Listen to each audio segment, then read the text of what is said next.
ஹரே கிருஷ்ண பக்தர்களே, அறிவின் அரசன் பாகம் 17 அத்தியாயம் 5 பரம்பரை சீடத் தொடர் மூலம் அறிவு. ஸ்ரீ பகவானுவாச்ச இமம் விவஸ்தே யோகம் ப்ரோக்தவானஹமவ்யயம் விவஸ்வான் மனவே பிராஹ மனுரிக்ஸ்வாகவே பிரவீத். பகவான் கூறினார், அழிவற்ற இந்த யோக விஞ்ஞானத்தை முதலில் நான் சூரிய தேவனான விவஸ்வானுக்கு உபதேசித்தேன். விவஸ்வான் இதை மனிதகுல தந்தையான மனுவுக்கும் மனு இஸ்வாகுவுக்கும் இதை உபதேசம் செய்தனர். பகவத்கீதை 4.1. பகவான் ஸ்ரீ கிருஷ்ணர் பன்னெடுங்காலங்களுக்கு முன்பே பகவத்கீதையின் தெய்வீக அறிவை சூரிய தேவன் விவஸ்வானுக்கு வழங்கினார். நமது அறிவு கெட்டியவரை சூரியன் மிகவும் வெப்பமுடைய இடம் என்பதால் அங்கே யாரும் வசிப்பது சாத்தியமல்ல என்று நாம் எண்ணுகிறோம். இவ்வுடல்களுடன் சூரியனை நெருங்க கூட இயலாது. ஆனால் நமது கிரகத்தை போன்றதே சூரிய கிரகமும் என்றும், ஆனால் அங்கிருப்பவை எல்லாமே நெருப்பாலானவை என்றும் வேத இலக்கியங்களிலிருந்து அறிகிறோம். எவ்வாறு இப்பூவுலகம் பெரும்பாலும் மண்ணால் செய்யப்பட்டிருக்கின்றதோ அதுபோலவே பெரும்பாலும் நெருப்பு, நீர், காற்று இவைகளால் ஆக்கப்பட்ட கிரகங்களும் உள்ளன. இப்பல்வேறு கிரகங்களில் உள்ள உயிரினங்கள் தாம் வாழும் கிரகத்தில் உள்ள முக்கிய மூலகத்திற்கேற்ற மூலகங்களில் அமைக்கப்பட்ட உடல்களை பெற்றிருக்கின்றன. எனவே சூரியனில் வாழும் உயிர்வாளிகளது உடல்கள் நெருப்பால் அமைக்கப்பட்டவையாய் இருக்கின்றது. சூரியனில் இருக்கும் உயிர்வாளிகளில் முக்கியமானவர் விவஸ்வான் என்ற பெயரில் அழைக்கப்படும் தேவன். சூரிய தேவன் சூரிய நாராயணன் என்று அறியப்படுகிறார். அவர் எப்படி அமெரிக்க ஐக்கிய நாடுகளில் தலைமை மனிதராக ஜனாதிபதி ஒருவர் இருக்கிறாரோ அதுபோலவே ஒவ்வொரு கிரகத்திலும் முக்கிய நபர்கள் இருக்கின்றனர்.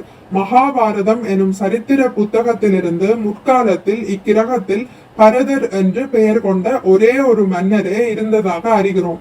சுமார் 5000 வருடங்களுக்கு முன் ஆண்ட அவரது பெயராலேயே இந்த கிரகம் அழைக்கப்பட்டுள்ளது. பிற்காலத்தில் இப்பூமி பற்பல நாடுகளாக பிரிக்கப்பட்டு விட்டது. இவ்விதமாக வழக்கமாக ஒருவரும் சில சமயங்களில் பல ஆட்சியாளர்களும் இவ்வண்டத்தில் உள்ள கிரகங்களை ஆட்சி செய்கின்றனர்.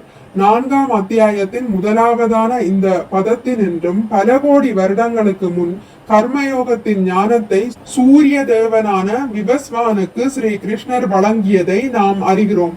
அர்ஜுனனுக்கு பகவத்கீதையின் உபதேசங்களை வழங்கும் ஸ்ரீ கிருஷ்ணர் இவை புதியவை அல்ல என்றும் பல காலம் முன்பே வேறு கிரகம் ஒன்றில் வழங்கப்பட்டவையே என்றும் கூறுகிறார். விவஸ்வான் இந்த அறிவுரைகளை தனது மகனான மனுவுக்கு வழங்கினான். மனு தனது சீடனான இஸ்வாகுவுக்கு உபதேசம் செய்தான். இஸ்வாகு மகாராஜா பகவான் ஸ்ரீ ராமச்சந்திரனின் குலத்தந்தையும் பெருமன்னரும் ஆவார். இங்கே குறிப்பிடப்படும் பொருள் என்னவென்றால், பகவத்கீதையை ஒருவர் கற்று பயனடைய விரும்பினால் அதை புரிந்து கொள்வதற்கான முறை ஒன்றுள்ளது. அதுவே இங்கே விளக்கப்பட்டிருக்கின்றது.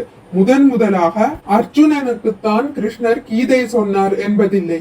சுமார் 40 கோடி வருடங்களுக்கு முன்பே விவஸ்வானுக்கு இந்த தெய்வீக ஞானத்தை கடவுள் உபதேசித்ததாக வேத வல்லுநர்களால் கணக்கிடப்பட்டிருக்கின்றது. மகாபாரதத்தில் இருந்தும் சுமார் 5000 வருடங்களுக்கு முன்பே கீதை அர்ஜுனனுக்கு கூறப்பட்டதாக அறிகிறோம். அர்ஜுனனுக்கு முன்னரும் சீடத்தொடரால் இந்த கல்வி தொடர்ந்து வழங்கப்பட்டு வந்தது. ஆனால் நீண்ட காலகட்டத்தில் இவை இழக்கப்பட்டு விட்டன. ஏவம் பரம் பிராப்ராத்தம் இமம் ராஜர்ஷயோ விது ஷஹாலேனேஹ மகாதா யோஹோ நஷ்ட பரந்தவ ஷா ஏவாயம் மயாதேத்ய யோக புரோக்த புராதன பக்தோஷிமே ஷகாச்சேதி ரஹஸ்யம் ஹேததுத்தமம். இந்த உன்னத விஞ்ஞானம் இவ்வாறு சீடத்தொடர் மூலமாக பெறப்பட்டு வந்தது.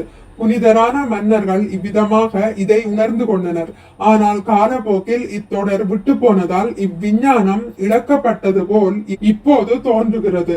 பரம்பொருளுடன் ஆன உறவு பற்றிய அதே பழம்பெரும் விஞ்ஞானம் இன்று என்னால் உனக்கு எடுத்துரைக்கப்படுகின்றது. ஏனெனில் நீ எனது பக்தனும் நண்பனுமாய் இருக்கிறாய். எனவே உன்னால் இந்த விஞ்ஞானத்தின் உன்னத ரகசியத்தை புரிந்து கொள்ள முடியும் என்று கிருஷ்ணர் அர்ஜுனனுக்கு கூறுகிறார். பகவத்கீதை 4.2-3. பகவத்கீதையில் பக்தி யோகம், கர்ம யோகம், ஞான யோகம், ஹத யோகம் என பல யோக முறைகள் விவரிக்கப்பட்டுள்ளன.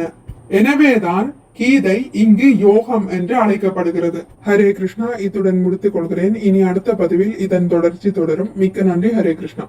உங்களுக்கு இந்த வீடியோ பிடித்திருந்தால் லைக் பண்ணுங்கள், ஷேர் பண்ணுங்கள், சப்ஸ்கிரைப் பண்ணுங்கள்.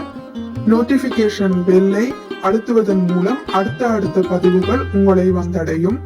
பகவான் ஸ்ரீ கிருஷ்ணரை பற்றி கேட்டு மகிழ்வோம். ஹரே கிருஷ்ணா.